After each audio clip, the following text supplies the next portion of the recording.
आपने देखना है where do you stand. So best thing is basically to have a group of at least 5 to 7 knowledgeable people who have a wider information about the organization uh, and are able to bring in the cross perspective. ये मैं क्यों कह रहा हूँ कि अगर आप इस रिक्रूटमेंट की शीट को आप 5 बंदों रिक्रूटमेंट से फिल कराएंगे ना, तो everybody may like to say that we are doing the best practices, because obviously it is your portfolio, you'd like to praise it, or maybe you have the more exaggerated understanding about it. The beauty lies in the eyes of the beholder. So the people, the line managers, the stakeholders who are the beneficiary of your recruitment, the people from the top management, and the underrepresented segments like the women, the disabled people, or any other, like the elderly workforce or the millennial younger generations, they should be part of this evaluation so that you get a better perspective. One thing. Secondly, it's not just a matter of taking the box, somebody say, okay, we are very good.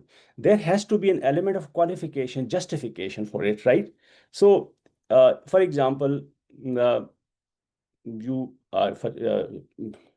take any of the you ask a group of people or an individual to identify, these benchmarks. So, usme, obviously, the person is going to, in the first instance, see what all is happening. So, can I ask somebody, Kamran Sam, आप ही को मैं request करता हूँ, if considering your organization hypothetically, if you want to see that what are some of the things that are happening, so what are the benchmarks they would like to pick up, and not necessarily that you do it from a single level. It could be from the multiple levels. That kind of calibration we are going to do later on. So अभी आप with a very open mindset आप कुछ choose करें कि जी हमारी organisation में ये हो रहा है, and I could keep in mind that we would not assume practically this is happening. We're doing it for the sake of learning.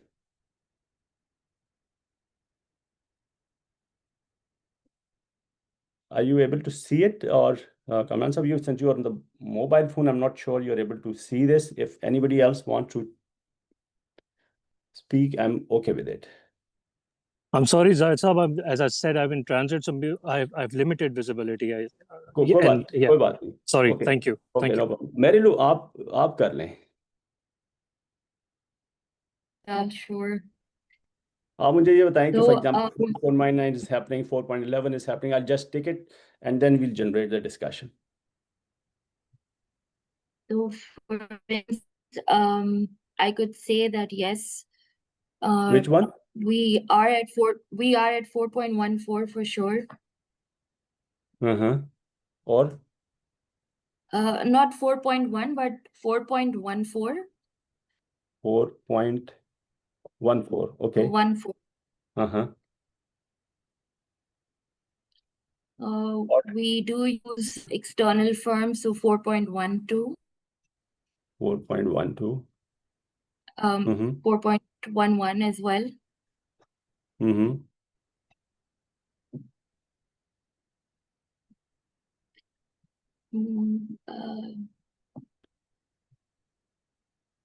Yes, 4.9. 4.9 also. Okay. This is something that I've just introduced as well, because I've just been associated with the organization for the last 1.5 years, where we started with having selection panels. So 4.8. चलें, इसको let's stop it over here. ठीक है, मैं 4.8 को भी कर लेता. ठीक है, let's stop it over here. There, obviously, you have to identify what is happening, what is not happening. So see, this is a single view, right? How you can ideally you should have the multi-rater view to understand that what are the preferences of the other people, right? So if the things overlap, there's a little room for discussion. Obviously, the things are not going to overlap, so that those aspects you can clarify with the help of discussion, right? For example, there's somebody who says you are taking this 4.9. So first of all, according to your judgment, where the concentration in this entire level, out of these 5 levels, where there's a more concentration?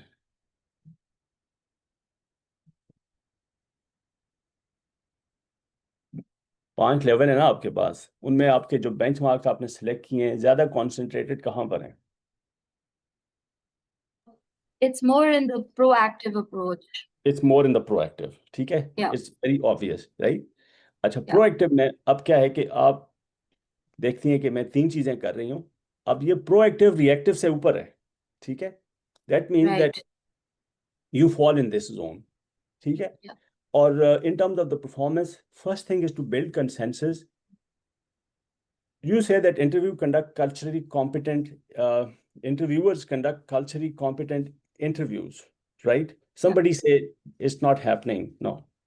Or you are using 5 people and out of 5, 3 say it's happening, 2 people are saying it's not happening. You can have certain discussion. What is a cultural competency, right? Are the people culturally conscious? Do they know what is culture? What are the different dimensions of the culture? अगर उनके ऊपर है और उनकी awareness है और उसको आप इंटरव्यू के अंदर एम्बेड किया हुआ है तो it is happening. And if that has not been done, you just consider it subjectively. Does not have to be done subjectively, because in the awards process, when somebody says this is happening, we'll ask for the evidence, right? Right. And the person has to demonstrate this thing. But मैं अभी award के angle से बात नहीं कर रहा. So every statement has to be understood, interpreted, and clarified, right? For example, you said research firms are selected based on their expertise in diversity recruitment. Now, have you considered the different how have you gathered the pool of executive search firm? Did you use the criteria of using the diversity? Do they use the different mediums, different channels in terms of recruiting if you're using the executive search firm? So this tick box looks like very subjective, but you have to make it more objective by deeper understanding and by building more consensus within the group of the people who are involved in the process of the hiring, in the process of this selection of the benchmarks, so that you get a wider input. There is a possibility somebody may select or does not select based on the understanding. If somebody does not have an understanding and chooses something, that you can clarify in the form of the focus group conversation, so that you are able to bring everybody to a consensus. 100% consensus is never possible, but for example, you're having a group of 4 to 5 people, at least 4 out of it, or even 3 out of it say something is considered to be acceptable, right? But there's a wider disagreement on that, there's no need to select that benchmark. So this is how you're going to arrive at a judgment. Now, from the awards perspective, what we do is, what we expect the organization is that we ask them to comply with at least 3 benchmarks, at least 50% plus.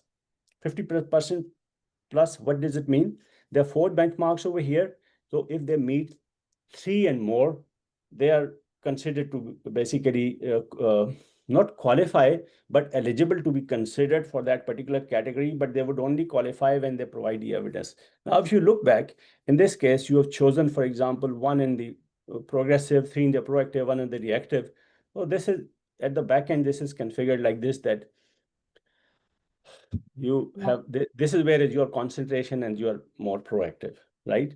So as I said, this is a locally built sheet. It's not a GDEIB instrument, but it gives you an, basically we did it from the award perspective. But if you're doing it purely from the performance management, you need to look for that, okay, this is what is not happening. This is now this year, this is our objective to go to that level, and we should be able to do it. And you make it your objective for the year. And likewise, you grow higher and higher. And there's no, I think so far I haven't seen any organization which is fully competent in using all the benchmarks. Within the benchmarks also, if you achieve it, there's always an opportunity for more innovation, because benchmark focuses on the what, the medium, the channels, the technology, they keeps on changing. Now there's time for the AI. So the organizations are integrating more and more AI into the hiring process, and they keep on innovating. So it doesn't stop anywhere, but this is how you should be able to evaluate yourself. So this sheet would give you an opportunity to have this kind of understanding for, based on the single person input, you can get a similar input from the different people, and then make a consolidated sheet where you can say, okay, the person 1 has identified being in the proactive, the other person identified being in the progressive, these are the benchmarks, and now what is the final conclusion? So with the help of discussions, you can bring to a final judgment.